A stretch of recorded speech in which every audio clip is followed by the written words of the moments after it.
যে কোনো গুরুত্বপূর্ণ কাজে যদি সফলতা পেতে চান, যে কাজে দীর্ঘদিন ধরে সাফল্য আসছিল না সেই কাজে যদি সাফল্য পেতে চান, তাহলে এবছর এই ফলহারিণী অমাবস্যার দিন আমি যেভাবে বলবো সেইভাবে এই গাছের মূলটি আপনারা তুলবেন।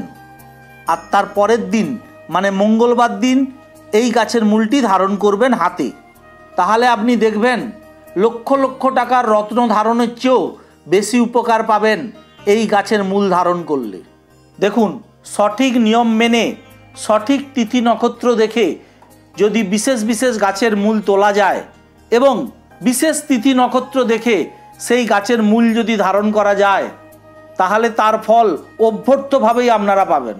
এই গাছের মূল ধারণ করলে দেখবেন আপনাদের দীর্ঘদিনের আটকে থাকা অনেক কাজ খুব দ্রুত সম্পূর্ণ হয়ে যাবে, পারিবারিক অশান্তি থেকে আপনাদের মুক্তি মিলবে, সেই সাথে সাথে শত্রু দমনেও বিশেষ কার্যকরী এই গাছের মূল।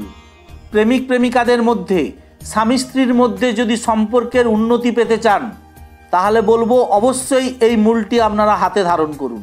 কর্মক্ষেত্রে সুনাম ও প্রতিষ্ঠা পেতে ও ব্যবসায় সাফল্য পেতে এই মূল বিশেষভাবে কার্যকরী।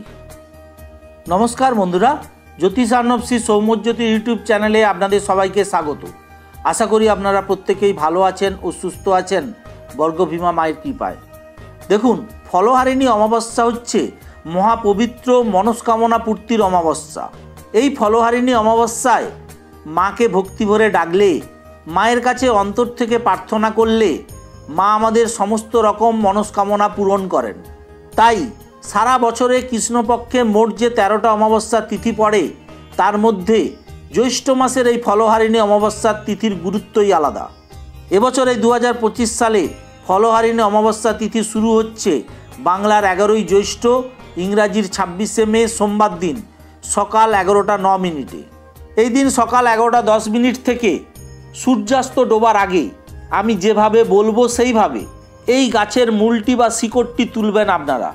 আর তার পরের দিন মানে মঙ্গলবার দিন ওই গাছের মূলটি ধারণ করবেন। প্রথমেই আপনারা কি করবেন, এই ফলহারিণী অমাবস্যার দিন আপনি যে জলে স্নান করেন সেই স্নানের জলের সাথে অল্প পরিমাণ গঙ্গা জল, গোলাপ জল ও শ্বেতচন্দন বাটা মিশিয়ে স্নান করবেন। আর এই দিন উপবাস রাখবেন আপনারা।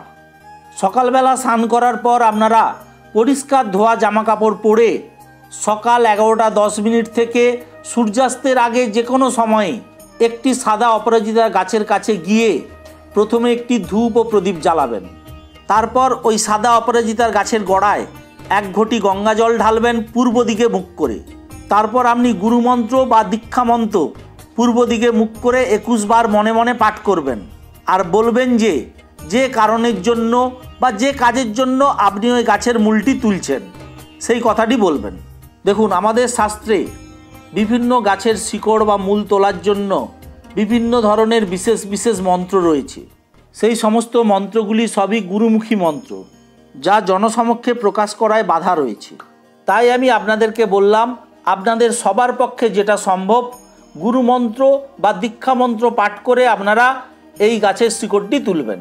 যে কোনো গাছের মূল তোলার আগে সেই গাছের উদ্দেশ্যে বলবেন, আমি ক্ষমা প্রার্থী, এই বিশেষ কাজের জন্য আমি তোমাকে তুলে তোমার শিকড় বা মূল আমার কাছে রাখতে চাই, যাতে আমি ওই কাজে সফল হতে পারি। এবার পূর্ব দিকে মুখ করে এক নিঃশ্বাসে আপনারা অপরাজিতা গাছের মূলটি তুলবেন। এইবার পিছনের দিকে না তাকিয়ে নিঃশব্দে চেষ্টা করবেন কারুর সাথে এই সময় কথা না বলতে। গাছের শিকড়টি বাড়িতে নিয়ে চলে আসবেন। এবার আপনারা ওই সাদা অপরাজিতা গাছের শিকড়টি বাড়িতে নিয়ে এসে ভালো করে গঙ্গা জল দিয়ে ধুয়ে নেবেন। এবার সেখান থেকে আপনারা 1 ইঞ্চি বা 2 ইঞ্চির মাপে ওই সাদা অপরাজিতার মূলটি কেটে তাতে সাদা চন্দন লেপে দেবেন। তারপর মা কালীর চরণে সেটা রেখে দেবেন। মা কালীর চরণে ওই সাদা অপরাজিতা মূলটি রাখার পর আপনারা ধূপ ও প্রদীপ জ্বালাবেন মা কালীর উদ্দেশ্যে ও লাল জবা ফুল দিয়ে মা কালীকে পুজো করবেন।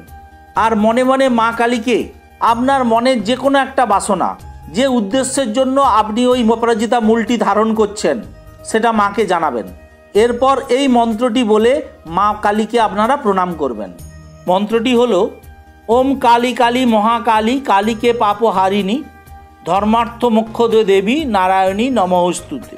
এবার পরের দিন আপনারা মানে মঙ্গলবার দিন সকালবেলা স্নান করে ওই চন্দন মাখানো অপরাজিতা মূলটি মা কালীর চরণ থেকে সংগ্রহ করে রূপোর বা চাঁদির ছোট মাদুলিতে ভরে দিয়ে গালা দিয়ে মাদুলির মুখটি বন্ধ করে দেবেন।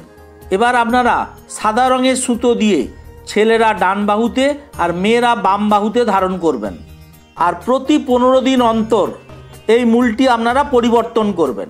এখানে একটি গুরুত্বপূর্ণ বিষয় আমি আপনাদের বলে রাখি, যে কোনো অমাবস্যা অথবা চন্দ্রগ্রহণের সময় অথবা পুষ্যা নক্ষত্র যখন চলছে সেই সময়ে আপনারা এই গাছের মূল সংগ্রহ করে ধারণ করতে পারেন, অথবা যে কোনো শুক্লপক্ষের শনিবার ও মঙ্গলবার দেখে এই মূল ধারণ করা যেতে পারে। একটানা 1 বছর প্রতি 15 দিন অন্তর অন্তর এই অপরাজিতা গাছের মূলটি যেভাবে বললাম সেইভাবে পরিবর্তন করে আপনারা যদি ধারণ করতে পারেন, কি উপকার পাবেন তা আপনারা ভাবতেই পারবেন না।